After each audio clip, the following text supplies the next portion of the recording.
Well, by now we all know the left has perfected the way of dealing with social problems. Whenever there's an issue, you just ban the word or ban discussion of the topic, or best of all, you can call it racist. Due to a rash of lootings due to defund the police policies, like not prosecuting people for stealing under $1,000, not being able to chase criminals down unless you see the crime happen and whatnot, there's been a rash of looting, and so it's time to stop talking about looting. So experts, don't ask experts in what, they are warning that using the term looting when referring to smash and grab, which is the preferred nomenclature, using the term looting when what you're talking about is smash and grab, that's racist. So be sure to call it smash and grab, like it's just a smash and grab. How that's any better, I don't know. But they tell us looting is a term that we typically use when people of color or urban dwellers, okay, are doing something, a retired cop told CGO. We tend not to use that term for other people when they do the exact same thing. When white people loot, we don't, oh, interesting. So they caution the use of looting in the rash of Bay Area smash and grabs, just by the by. Now, what's interesting is this guy is smash and grabbing it looks like a gas station in the city somewhere. And no one's really that concerned. But all of a sudden, we've never seen anything like it. LA residents stunned as violent crimes creep into wealthier communities. And it's not just run-of-the-mill wealthy people. Oprah herself says the world's been turned upside down. After 2 years of rising crime in Los Angeles, residents of upscale neighborhoods are finally starting to freak out after a spate of flash mob lootings, smash and grabs, at high-end retail stores have been accompanied with a disturbing increase in violent crimes committed in the suburbs, according to LA Times. Oh my gosh, they didn't even use the correct nomenclature. Should we cancel them? Crews of burglars publicly smashing their way into LA's most exclusive stores, robbers following their victims, including a star of The Real Housewives of Beverly Hills and a BET host, to their residences. And this week, the fatal shooting of 81-year-old Jacqueline Avant, an admired philanthropist and wife of music legend Clarence Avant, in her Beverly Hills home. They've made it to Beverly Hills. That's where I want to be. These incidents have sparked a national conversation. You can always tell when it's a leftist rag, because it's like, well, there needs to be a conversation. It's like, no, there doesn't need to be more talking. There needs to be national action. Crimes receive punishment. Okay? Real simple. So here's Oprah's shock from what, a 5-year-old could have seen coming. The fact that this has happened, her being shot and killed in her own home after giving, sharing, and caring for 81 years, has shaken the laws of the universe, she says without any hint of irony, expressing grief over Avant's killing via Twitter. The world is upside down. Oh, you mean rich people are now having to suffer and struggle the way as lower and middle class people have been having to deal with looting? And it's interesting. These Oprah types, they thought they were going to be queens of the world. That was it. They talk more about kind of the general rising crime. Dominic DeLuca, owner of the Brooklyn Project skateboard shop on Melrose Avenue, says, "I've never seen anything like it," and that he's now carrying a gun to work. He says, "In the past 2 years, I have been broken into 3 times. Man, a liberal carrying a gun for protection. The world really is upside down." So, what made this possible? The sheriff says arrests have been made in several high-profile smash and grab. Good. I'm glad they called it the right thing. My cognitive dissonance has been smoothed over.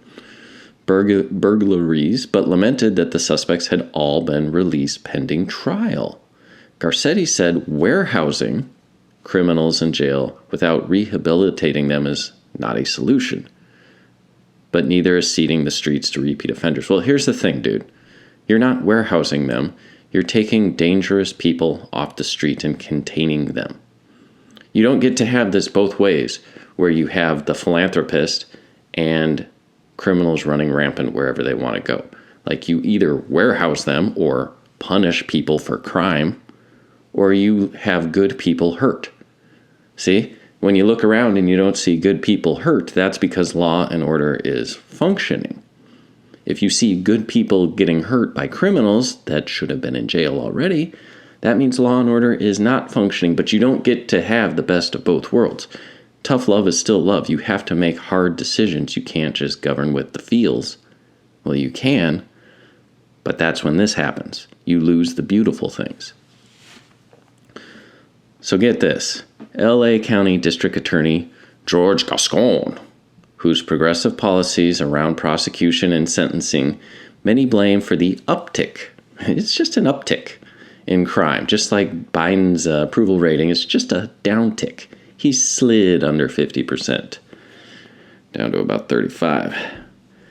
Many blame the uptick in crime was George Gascon, sorry about that, was notably absent at the press conference, but said through his office he is working closely with law enforcement to hold the perpetrators accountable.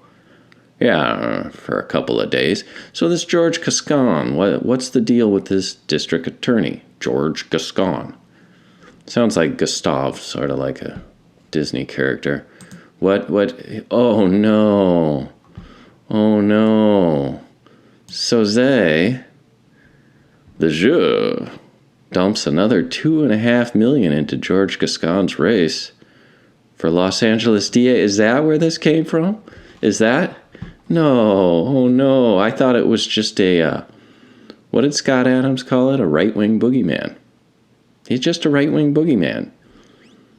In 2018, billionaire oligarch Sosa funded the campaigns of leftist district attorney challengers across the United States and California alone. He spent $3.6 million on DA races, and Gascon received $2.5 million of it. Huh. So who is this Sosa? Who is this guy? He's the godfather of color revolutions, and maybe the most dangerous man alive? What? He's often involved as a sort of folk demon on the American and international right. Yeah, folk demon. So, do you know who well, this is talking about district attorneys. Back in June. What could be going on?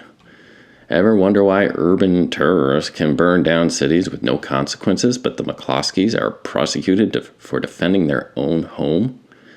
The answer is Sosa, his money, and his influence.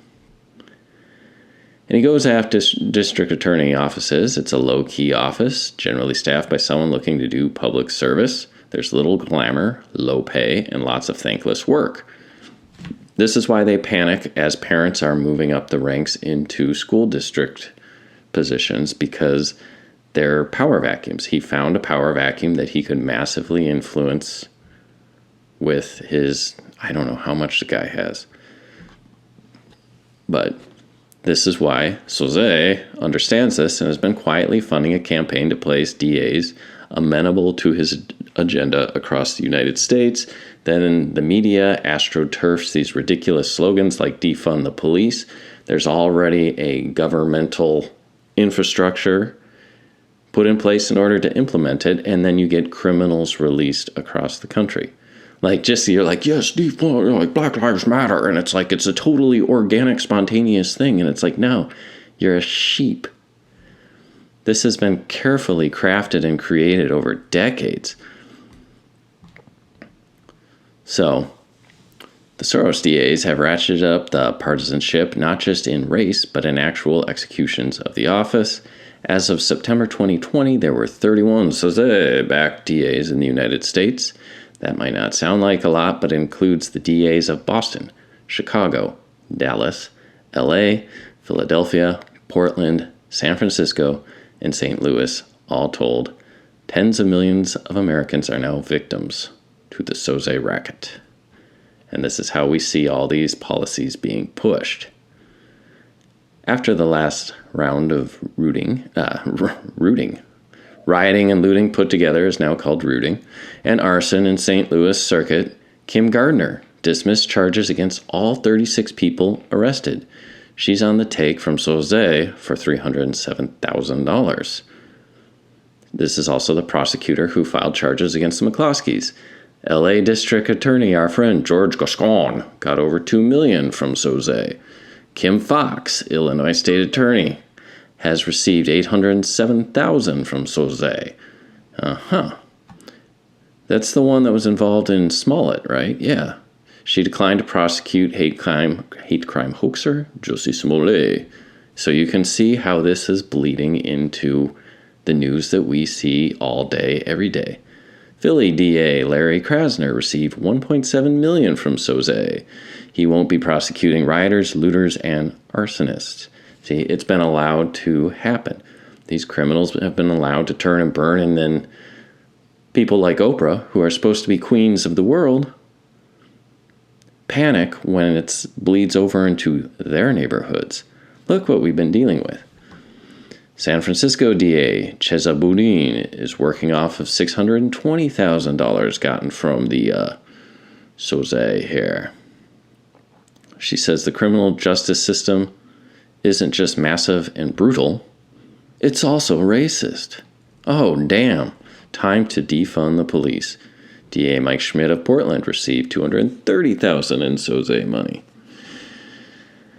So, you can see that influence. But what about the color revolutions? Because there was something very interesting when the argument, the conflict that occurred with, say, like the ballot dumps and the exact counties and the exact states that were necessary with almost the exact numbers needed to, well, put Biden in office. Really interesting things started to happen. George Soros' primary weapon for changing countries to be more pliable to his desires is the color revolutions. You've probably heard of revolutions occurring generally in post-Soviet states, but also elsewhere. They have names like the Yellow Revolution in the Philippines, the Rose Revolution, Republic of Georgia, the Orange Revolution in Ukraine, and the Saffron Revolution in Myanmar. There are some common themes to a color revolution which are worth noting for those wishing to prevent such a thing. Yes, a disputed election where there is widespread cheating on the part of the opposition candidate kicks things off. The opposition is controlled by the Sosa machine and friendly to NATO. There are then street rallies where violent operatives hide in crowds of otherwise peaceful protesters. Oh, like January 6th, for example. The government then responds. There is an outcry from humanitarian organizations that the government has dealt sternly with what are effectively terrorists using human shields. They're generally operatives within the command structure who are sympathetic to Sosa and his Western allies in government. So they fail more than they succeed, but they have succeeded, and they've succeeded here. This is straight Sosa operation, and I made a video November 21st, 2020, so over a year ago. There was a very interesting thing. I tried to find the Twitter thread, but it had already been memory hold, and the people that posted it had all been banned. But luckily, I made a video at the time of something very interesting that the powerful people were doing. So you've seen this? The elites are changing their profile pictures from being in full color to being in black and white. All over the place. Barack Obama, before and after. You can see he changed the O symbol here. Oh look, Hillary Clinton, before Michelle Obama has a black and white profile pic now. Oprah has a black and white profile pic. She thought she was... Oh, Chrissy Teigen and The Rock. Oh, The Rock. Yes. I hate you now. Yes, they're a part of it too. Celebrities are a part of it too. Like I said, nobody just becomes famous because they're talented. They're in golden cages wearing golden muzzles. Good point. And that's why they're allowed on the main stage. Because imagine if someone like Chris Cornell came out and said, I think we should have more freedom and libertarian values. That would have been great. You can't have that. These people are owned. Yeah. Here you have George Soros. Hey, don't say that name. Color Revolution Extraordinaire, the puppet master, the Open Borders Foundation, or Open Society, championing open borders across the globe, supposedly to prevent war and usher in a utopia. How's that working? Here he is. John Kerry, who we'll talk about in a minute, by claiming the Great Reset is needed to stop populism, has also got this black and white picture. Gavin Newsom.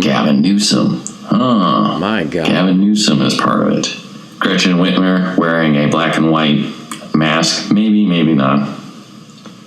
And Mike Pompeo. Yep. So we've been tracking this for a while. And you can see the Opes, the old Oprahs that were thinking they were going to be the kings and queens of the new utopia are finally starting to find out there's a lot more to politics than simply rebranding and using different words. Because ultimately, there's a point where the rubber meets the road of the real world. And people like Oprah are now learning. Play stupid games. Win stupid prizes.